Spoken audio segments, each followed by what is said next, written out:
अस्सलाम वालेकुम। Government level पे कोरिया के वीज़ों का अप्लाई जारी है, जिसके लिए पूरे पाकिस्तान से मर्द और ख़वातीन अप्लाई कर सकते हैं। लेकिन कई लोगों के कुछ सवाल थे ऑनलाइन अप्लाई करने के मामले में, जिसमें क्या फ़ीस हम ऑनलाइन जमा करवा सकते हैं या नहीं, मियाँ बीवी अप्लाई कर सकते हैं या नहीं, बहन भाई अप्लाई के अहल हैं या नहीं, और साथ में आपको अगर इसमें अप्लाई हो जाता है तो अप्लाई करने के बाद अगले मरहे में कैसे शामिल होना है, उसके लिए आप हमसे रहनुमाई भी ले सकते हैं, अप्लाई की रहनुमाई भी ले सकते हैं।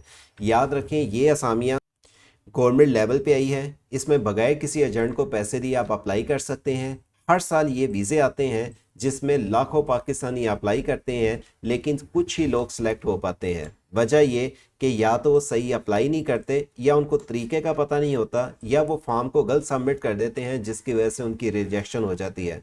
तो हम आपको इसके मतलब आज मुकम्मल गाइड करेंगे कि अगर आप हमारे बताए हुए तरीके से अगर अप्लाई करेंगे तो इंशाल्लाह आप भी इस हकूमती वीज़ों से फ़ायदा उठा सकेंगे।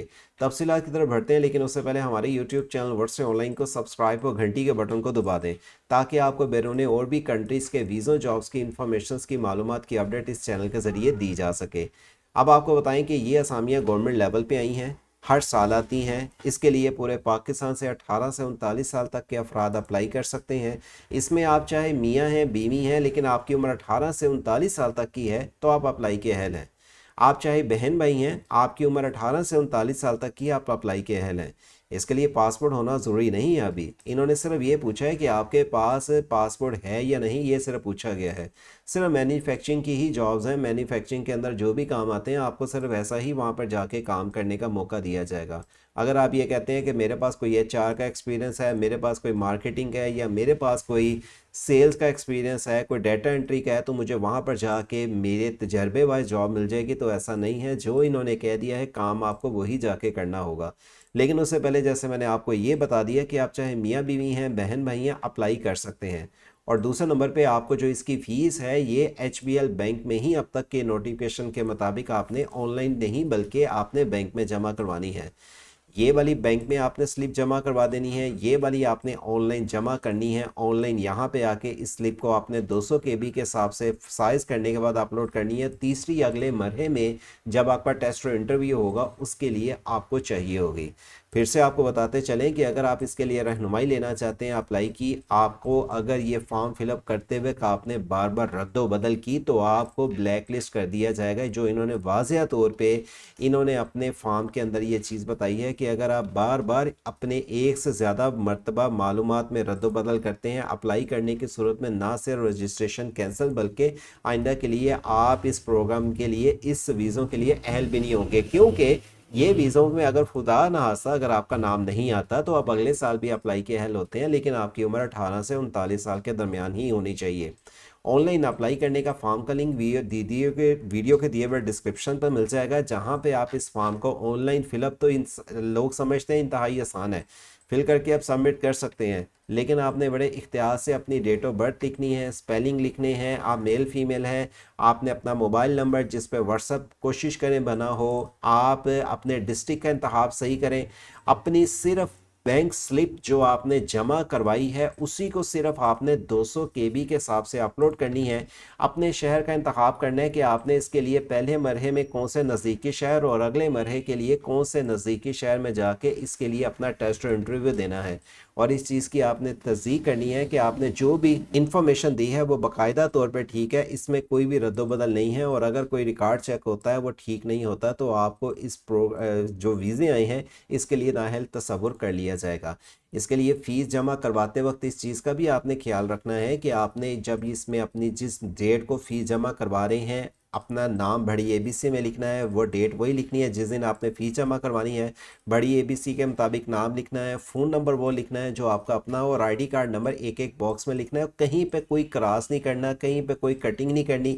ये नहीं कि मुझसे कोई स्पेलिंग गलत हो गया, आगे पीछे हो गया, बिल्कुल ठीक होना चाहिए, कोई कटिंग नहीं होनी चाहिए। और इस फॉर्म को सिग्नेचर करने के बाद तीनों एक जैसे बैंक स्टैंप लगवाने के बाद आप इसको ऑनलाइन सबमिट करेंगे, जिसमें सिर्फ चालान फॉर्म होना चाहिए। दीगर अगर आप ये कहें कि मेरे पास कोई अचीवमेंट है, मेरे पास कोई डिग्री है, मैं ये लगा दूंगा तो मुझे ज़्यादा एडवांटेज होगा, ऐसा कतई नहीं है।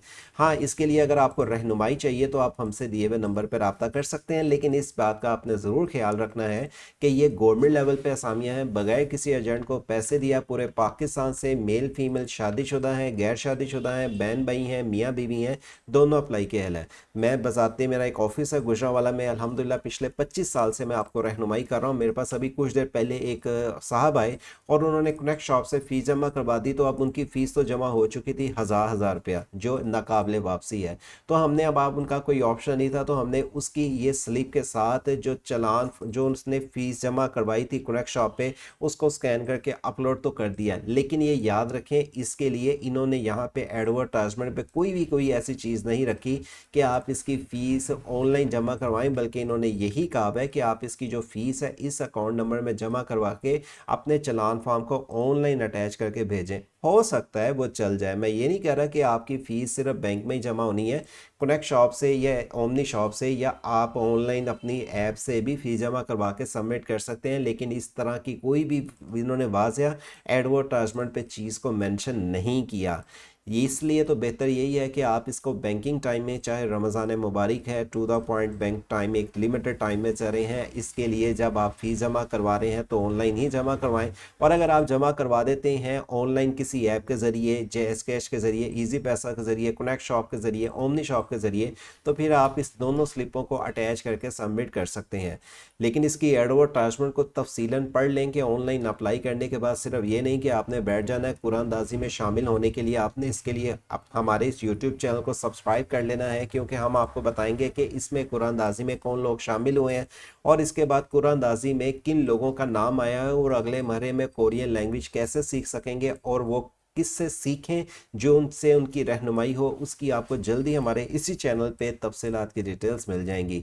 यही नहीं बल्कि आपको 1 बाय 1 जो हम आपको जिस बंदे के साथ रेफ़र करेंगे वो एक्सपीरियंस पर्सन है, जो आपकी रहनुमाई आपकी करेगा, आपको कोरियन लैंग्वेज सिखाएगा, आपको कोरियन लैंग्वेज सिखाने के बाद आपको मुकम्मल गाइड करेगा कि आपने एयरपोर्ट नहीं बल्कि कोरिया जाके सेटल होके वहाँ पे किस तरीके से अपने मुस्तकबिल को रोशन करना है। और वो ऐसा टीचर है, वो आपको ऑनलाइन क्लास भी दे सकता है और वो आपकी मुकम्मल रहनुमाई करेगा, क्योंकि बजाते खुद वो कोरियन कई अरसा रह के आ चुका है और सैकड़ों स्टूडेंट्स उससे कोरियन सीखने के बाद इस टाइम कोरिया में सेटल है। लेकिन इसके मुतालिक मज़ीद अगर आपका कोरिया में ऑनलाइन अप्लाई करने का कोई भी क्वेश्चन है तो हमसे कमेंट्स बॉक्स पर लाजमी रब्ता करें, ताकि आपकी रहनुमाई की जा सके। और इस वीडियो को अपने तक ना रखें बल्कि अपने दोस्त अहबाब के साथ शेयर करें, क्योंकि इसका आखिरी अप्लाई करने के कुछ ही दिन बाकी हैं।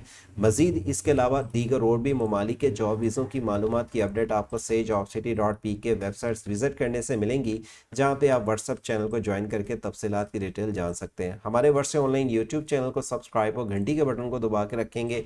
कोरिया ही नहीं बल्कि और भी जो कंट्री की वीज़ा जॉब्स की इंफॉर्मेशन है उसकी तफसीलात की डिटेल से आपको आगाह करते रहेंगे। अल्लाह हाफिज़।